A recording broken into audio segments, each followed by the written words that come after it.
তোমাকে আমি বলেছি যে মাস্ক গ্লাভস এগুলো পরে আমার রুমে আসবে না, খোলা গেল। 3টা গার্লফ্রেন্ড একসাথে নক দিয়েছে, ওদেরকে আবার সাথে সাথে রিপ্লাই না করলে আমি 2টাকে সামলাচ্ছি, তুমি শুধু পারমিতাকে রিপ্লাই দাও।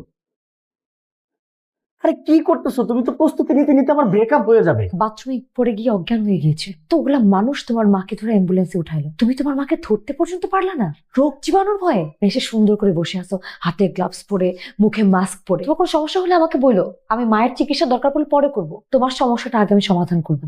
স্যার স্যার আপনার পানি ম্যাম, খাবার স্যার 10 মিনিটের মধ্যে রেডি হয়ে যাচ্ছে। কি ব্যাপার? আপনার ক্যাপ কোথায়, মাস্ক কোথায়? স্যার আমি তো এখনো খাবার পরিবেশন করিনি স্যার, এগুলো দরকার কি স্যার? তার মানে কি এটা খাবার না? এটাই হচ্ছে মানুষের আসল খাবার, যেটার অপর নাম জীবন। তো বোতলজাত পানি স্যার, এটা তো খোলা পানি না, যে সমস্যা হবে। ও মাই গড, তার মানে আপনি জাস্টিফাই করতে চাচ্ছেন আপনার মুখ থেকে যে থুতু বের হচ্ছে সেটা সহ আমি পানি খাবো, এটা ঠিক? আমি এক্ষুনি এখান থেকে চলে যাব, এই রেস্টুরেন্টে আমি আর খাবো না। স্যার আমার চাকরিটাও চলে যাবে স্যার। আপনার চাকরি চলে যাওয়াই উচিত। এদের রেস্টুরেন্টে একটা লাড়া দিয়ে আসে, চলো। আমি যাবো না, তুমি যাও।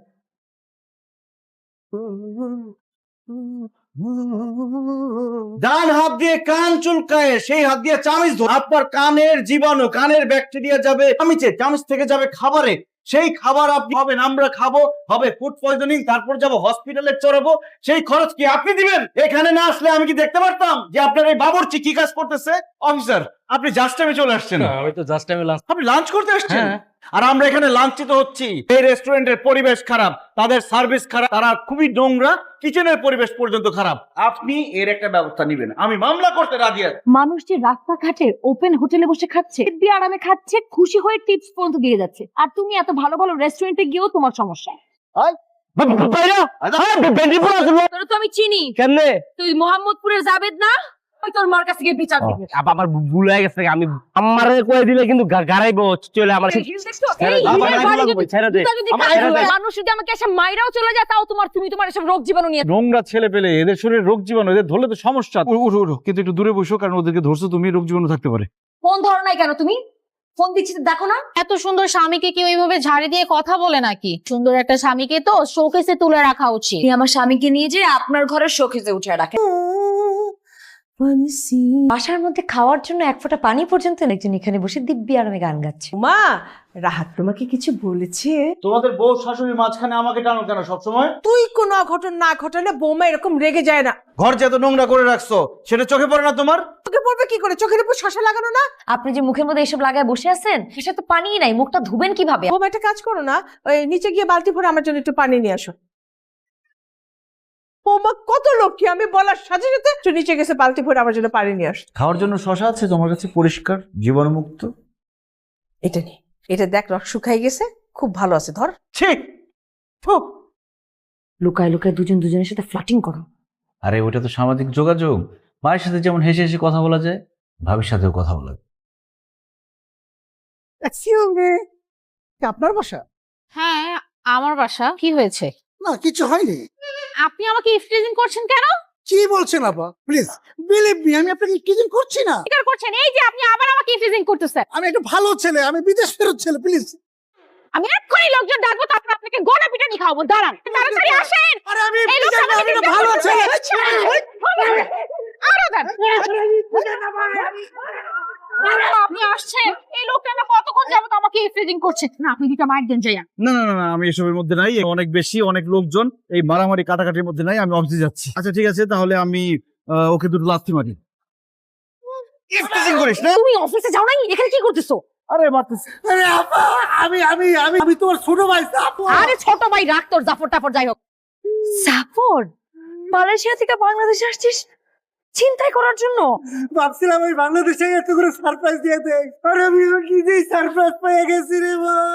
আপনি আমার ভাইরে মায়ের খাওয়াইছেন কেন? কি করছে আমার ভাই? ইফটিজিং করতেছে, তারপর কি করছে জানেন? কথায় কথায় আমাকে চোখ মারতেছে। এই যে বই এই কথাটা বুঝাইতে পারতেছি না, আমার চোখে একটু সমস্যা আছে, একটু পরপর চোখটা মারতে হয়, পিটপিট করতে হয়। তোর চোখের সমস্যা, তোর না আমি বলছি চশমা পরে থাক। আপনি মানুষের চেহারা দেখলে বোঝেন না কোনটা ভালো মানুষ আর কোনটা খারাপ মানুষ? শুধু এতগুলো লোকজন ডাক দিয়ে আমার ভাইকে মার খাওয়াইছেন, আর তুমি আপনি সামনে হিরো সাজার জন্য আমার ভাইকে এতগুলো লাথি মারলা।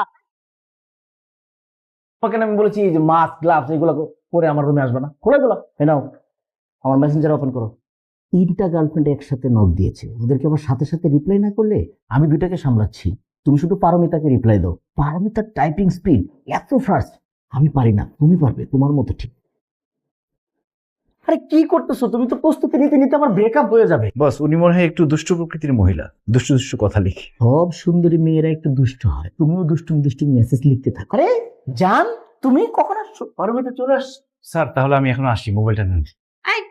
বসের মোবাইল তোমার হাতে কেন? চ্যাটিং করতে দিছিল। তার মানে ওর আইডি থেকে তুমি আমাকে চ্যাটিং করতেছিলা, রাইট? বলি যে এত মিষ্টি মিষ্টি রোমান্টিক আলাপ কেন করতেছে আমার সাথে? তো ধরতে অফিসে চলে আসছি। ও তোমাকে লিখছে? তুই যে আমার বউরে উল্টা পাল্টা জিনিস লিখছ, এনে পয়সা পয়সা তোরা এমনি এগুলো এগুলো ফাজিল আর ফাজিল। ওর কি করতে মন চায় এখন? উনি একসাথে তিনটার সাথে প্রেম করতেছিল, চ্যাটিং করতে পারতেছিল না, এই জন্য আমাকে হায়ার করছে যাতে আমি একজনের সাথে প্রক্সি দেই। আমি ভুল করে আপনার কাছে মেসেজ পাঠিয়ে দিছি। আমার আইডি হ্যাক হয়ে গেছে।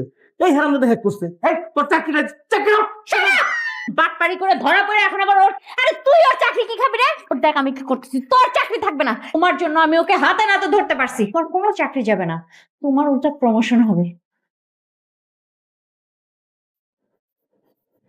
কি করতেছো মা? আইসক্রিম খাই।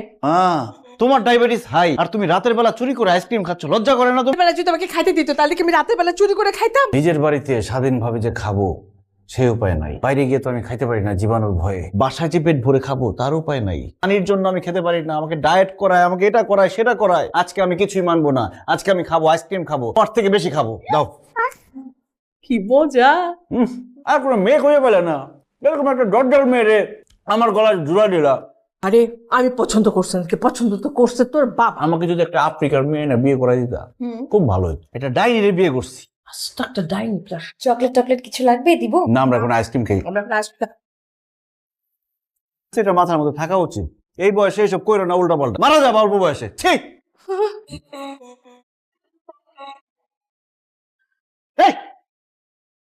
এইসব কি? এখানে গাড়ি ধোয়ার জায়গা এটা। স্যার আসসালামু আলাইকুম স্যার। কি সমস্যা, কি হয়েছে? আপনি গাড়ি পরিষ্কার করছেন? কালকে অফিসে যে ঘটনা ঘটাইছো ওটার খেসারত তখন আমার দিতে হইতেছে। কিছু শুনে শ্বশুর আমার এমডি থেকে ডিমোশন দিয়ে ড্রাইভার বানায় দিছে। আরে ও আমার জন্য খুব আফসোস হইতেছে না? স্যার আপনার জন্য না, ড্রাইভারের জন্য। ড্রাইভার বেচারা চাকরি চলে গেল না? ড্রাইভারের চাকরিটা যায় নাই, ড্রাইভারের প্রমোশন দিছে। আমি হের আন্ডারে চাকরি করি। সত্যি স্যার? সত্যি। রাহাত, এই রাত মানে আমি তোর আন্ডারে চাকরি করি? তুই আমার বস, এতক্ষণ ধরে ভুল করে সালাম দিছি। অসভ্য বেয়াদব, আমার ড্রাইভার তুই আবার আমার নাম ধরে রাখিস। খবর বল, সালাম দে। আসসালামু আলাইকুম স্যার। হ্যালো, আচ্ছা ঠিক আছে আমি এক্ষুনি আসতেছি। আস্তে আস্তে প্লিজ, আস্তে প্লিজ, একটু আস্তে। তুমি আসছো, আমার অনেক শরীর খারাপ, আমাকে একটু ধরো। রাহাত একটু ধরো আমাকে।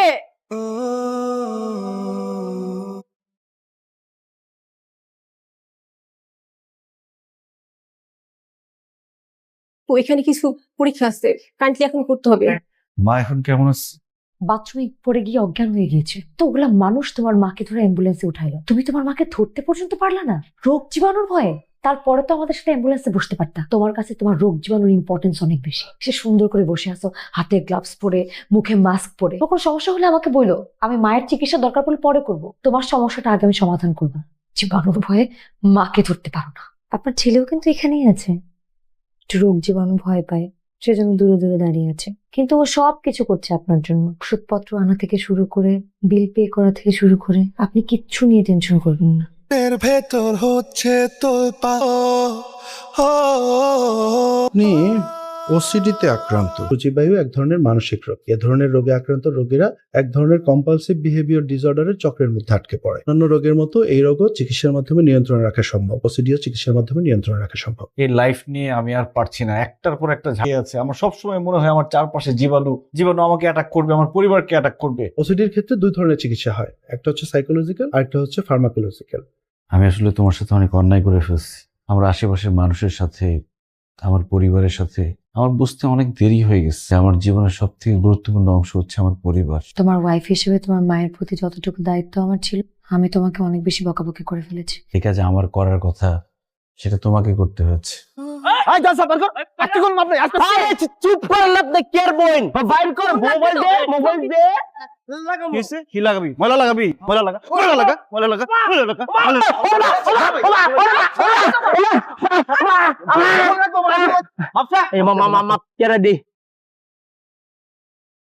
তুমি ওদের গায়ে হাত দিলে অথচ তোমার একটু অস্থির লাগতেছে না? আমার তো মনে হয় ওসিডি চলে গেছে। দেখছো, ইচ্ছা শক্তি বড় কথা।